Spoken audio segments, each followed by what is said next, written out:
Զարգացման հայկական բանկը ներկայացնում է բանկային նոր ծառայությունների և արտադրանքների փաթեթ, ուղղված մասնավորապես փոքր և միջին բիզնեսի զարգացմանը, տնտեսության իրական հատվածում արվող ներդրումներին։ Զարգացման հայկական բանկը իր 20 տարիների գործունեության ընթացքում իր ուրույն տեղն է զբաղեցրել Հայաստանի բանկային համակարգում, սակայն 2011 թվականից Զարգացման հայկական բանկը հանդես է գալիս նոր դիրքավորմամբ, որպես նոր որակի բիզնես մշակույթի և կորպորատիվ հարաբերությունների ձևավորող։ Ներկայացնում է նոր բանկային գործիքների և ծառայությունների նոր փաթեթ։ Բանկն առաջարկելու է ֆիզիկական և իրավաբանական անձանց բանկային հաշիվների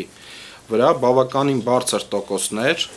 դրամի դիմաց 5-ից 7%, արտարժույթի դիմաց 3-ից 4%։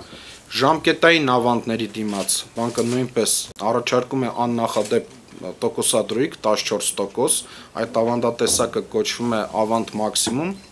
Զարգացման հայկական բանկն առաջարկում է նաև նոր ավանդատեսակ։ Այն ունի աննախադեպ տոկոս բանկային շուկայում, 14% դրամով, 10% դոլարով և 8% եվրոյով, և միառժամանակ մաքսիմում հարմարավետ խզման պայմաններ։ Բանկը որդեգրել է նոր աճողական ռազմավարություն։ 2012 թվականին պլանավորված է վարկային պորտֆելը հասցնել 32 միլիարդի, ինչպես նաև Երևան քաղաքից բացի նոր մասնաճյուղեր բացել նաև մարզերում։